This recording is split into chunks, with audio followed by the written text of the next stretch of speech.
It was raining when Jeremiah Walker stepped through the gates of Gray Ridge Correctional Facility. The sky seemed to mourn what had been stolen: 2 decades of life, love, and freedom. The cold drizzle clung to his prison-issued gray shirt like the past clung to his name. His first breath of free air tasted like metal and dust. His mother, Evelyn, waited outside, hands trembling, tears already falling before she saw him. She had stood in this very spot every year on his birthday, praying for a miracle. Today, the miracle came wrapped in barbed wire silence and a court order signed by a judge who finally saw the truth. He was thinner than he had been at 19, when he was convicted. The boy who once ruled the football field was now a man shaped by solitude. His skin clung to his bones. His eyes, once full of boyish mischief, now held the deep stillness of someone who had stared too long into the void. Cameras clicked. Reporters shouted. Some people cried. A few protesters stood in the distance, signs reading "Justice for Sophia" still raised, even after the real killer confessed. But JJ didn't look at them. He didn't speak. He just held his mother, burying his face into her shoulder like he had when he was 10 and scraped his knee on the sidewalk. Only this wound couldn't be bandaged. He had missed his father's funeral, his baby sister's wedding, the death of his best friend from high school. 20 years behind bars meant 2 decades of life erased: birthdays, holidays, the small moments that made up everything. He was free now. But freedom didn't erase the scars. And it didn't bring back the years stolen by a system that saw his brown skin and presumed guilt. The world had moved on. Now it was JJ's turn. And he wasn't going to be quiet anymore. Jeremiah JJ Walker was a name everyone in Brooksville knew. He was the kind of kid who could make a whole room smile just by walking in. With his easy laugh, warm hazel eyes, and a smile that could stop traffic, JJ wasn't just popular, he was loved. At Brooksville High, he was the star quarterback, a straight-A student, and the kind of teenager parents pointed to and said, "Why can't you be more like JJ?" Raised on the east side of town by Evelyn and Harold Walker, JJ was the middle child of 3. His family wasn't wealthy, but they were close, bonded by Friday night dinners, gospel music on Sundays, and love that wrapped around them like a well-worn quilt. Harold worked long shifts at the local sawmill, and Evelyn was a nurse at Brooksville General. JJ grew up with dreams of playing for the University of Georgia, maybe even going pro. His coaches said he had the talent. Scouts started watching him during his junior year. But what truly made JJ shine wasn't just what he did on the field, it was how he treated people. He volunteered at the local food bank. He helped freshmen carry books to class. He escorted his grandma to church every Sunday. People said he was destined for greatness. But greatness has a way of attracting shadows. Brooksville was a town of quiet prejudices. It wore its history under layers of Southern charm and sweet tea. The racism wasn't always loud. It whispered in job applications, in glances, in assumptions. JJ, for all his acclaim, knew the rules. Don't run at night. Don't mouth off to the wrong person. Don't be in the wrong place at the wrong time. And don't ever forget who you are. JJ didn't drink. He didn't party. He spent most nights at home or training. His girlfriend, Natalie, was his high school sweetheart, and his best friend, Marcus, had been at his side since kindergarten. Everything was lined up perfectly. Until one night, when the golden boy became a suspect. Sophia Rose Bennett was Brooksville's golden girl. The kind of girl everyone rooted for. She was 17 when she died. She lived with her parents in a 2-story colonial house just off Main Street. Her father, Mayor Tom Bennett, had served 3 terms and was known for his booming voice and firm handshake. Her mother, Linda, was on every committee from the library board to the garden club. Sophia was their only child, their pride and joy. She was valedictorian material, cheer captain, and the lead in the school play. She played piano like a prodigy and volunteered every summer at Camp Smiles, a retreat for kids with disabilities. When she walked into a room, people noticed. Not just because she was beautiful, blonde hair, bright blue eyes, a dimple when she smiled, but because she made people feel seen. JJ and Sophia weren't close, but they knew each other. Everyone knew everyone in Brooksville. She'd cheered for him at games, waved at him in the halls. They'd been lab partners once in biology, laughed over a dissected frog. There was no animosity, no romantic connection, just mutual respect. Which is why, when her body was discovered in the woods behind her house, no one thought of JJ. Not at first. The morning of August 22, 1999, Sophia didn't show up for church. Her parents assumed she was running late. By noon, panic set in. By nightfall, the police were involved. Her car was still in the driveway, her window slightly ajar. Search parties formed. Flashlights combed the woods. Dogs barked. People prayed. They found her the next morning. Her body was face down in a shallow creek, her hair tangled in reeds, her clothes torn. The coroner would later say she was strangled. The town would never be the same. Brooksville grieved like a family in mourning. People brought flowers. The church bells tolled. Her funeral was the largest in the town's history. And behind all the sorrow, pressure mounted. Someone had to pay. The mayor wanted answers. The police needed results. The media descended. And J.J. Walker, Brooksville's golden boy, was about to fall into their sights. As soon as the body was found, the police swarmed. The evidence was slim, and the town was desperate for answers. People wanted to know why. They wanted a suspect, a name, a face they could pin their grief on. Sophia's family was devastated.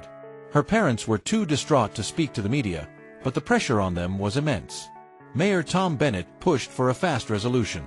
The police department needed to make an arrest, and fast.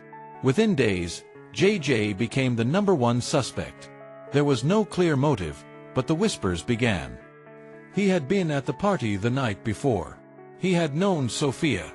He was the last person to see her before she vanished. And then there was the fact that JJ had been at the scene of the crime. He had been seen near the woods where her body was discovered.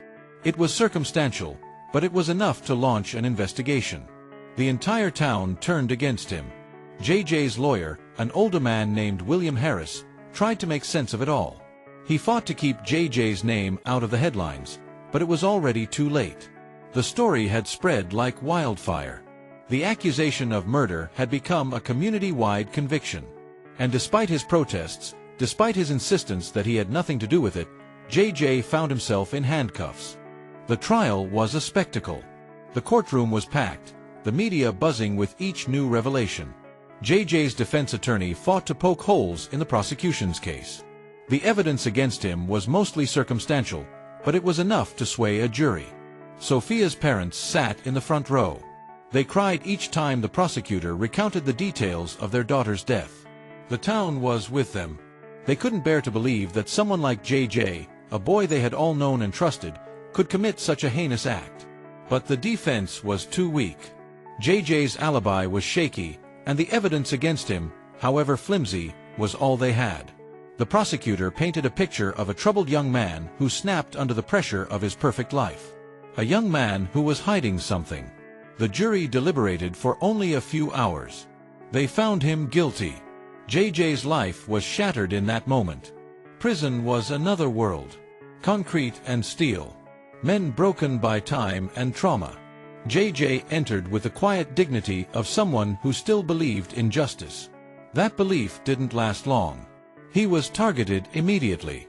A young man with no gang affiliation. Educated. Soft-spoken. He learned quickly to keep his head down, to walk the yard like he had somewhere to be. Fights broke out often. Guards looked the other way. JJ took beatings. Gave a few back. He read books, hundreds of them. Law, history, philosophy. He worked in the library. Became a tutor. He wrote letters to every innocence project in the country. But none wrote back. He missed his mother the most. Every letter from her broke his heart a little more. Evelyn would send him pictures of the family, his younger sister, now married. His father's grave. The farm, the house, everything that had continued on without him. The world moved forward. And JJ stood still. Years passed, but JJ didn't give up. He fought each day for something, anything that would prove his innocence. He couldn't rely on the courts. He couldn't rely on anyone but himself. Then, one day, an unexpected break came. A new team of lawyers reached out.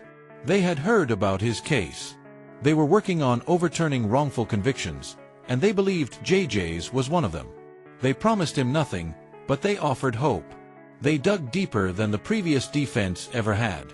They uncovered a mountain of new evidence, the original police reports, witnesses who'd been too afraid to testify, and most importantly, DNA evidence that had been missed or ignored during the initial investigation. It took years of legal battles, a second trial, countless petitions. But finally, the truth broke free from the shadows. Sophia Bennett's real killer, a man who had been a known felon, confessed after his own arrest for a string of other crimes. It turned out he had been in town the night of Sophia's death and had followed her home.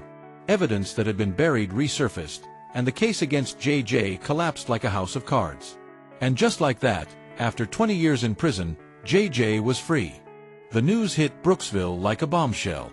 The same town that had once worshipped JJ now found itself in the midst of an uncomfortable reckoning. Some people couldn't fathom that they had been wrong. Others were quick to apologize, but the damage was done. The families that had turned their backs on him now wanted forgiveness. But how do you forgive 20 years of stolen life? JJ's return to Brooksville was met with mixed emotions. His mother and father were there, Evelyn waiting with arms outstretched as JJ finally stepped into the sunlight. But there were others who stood with their backs to him. The people who had been quick to convict him without question now stood in silence, unsure of how to address the past. Some tried to reconcile. Some refused to speak to him at all. But no matter the reaction, one thing was clear. J.J. Walker had endured the unimaginable, and now he was ready to reclaim what was left of his life. As the years went on, J.J.'s life took a new shape. His legal work, his advocacy, and his public speaking were all part of a larger mission, to fix what had been broken. He still struggled with the weight of the past, but he had found a purpose. He also found peace. J.J.'s relationship with his family deepened. He and his mother, Evelyn, grew closer with each passing year. The two of them spent more time together, often sitting on the porch late at night, talking about the years they had lost. Harold, his father, had passed while he was in prison, but he visited his grave often. He made sure to keep his father's memory alive. And while he never forgot Sophia Bennett, he didn't allow her memory to control his life anymore. He remembered her, yes, but with a sense of acceptance, not bitterness. Her death had been a tragedy. But it was also the event that led him to the man he had become, someone who fought for justice, someone who would never stop seeking the truth. In the end, J.J. Walker was more than just a man wronged by the system. He was a symbol of resilience, a man who had survived the unthinkable and emerged stronger, driven by a mission to make the world a better place. Freedom had cost him 20 years of his life, but it had also given him the chance to rebuild, to find redemption, and to make sure that no one else would have to endure the same nightmare.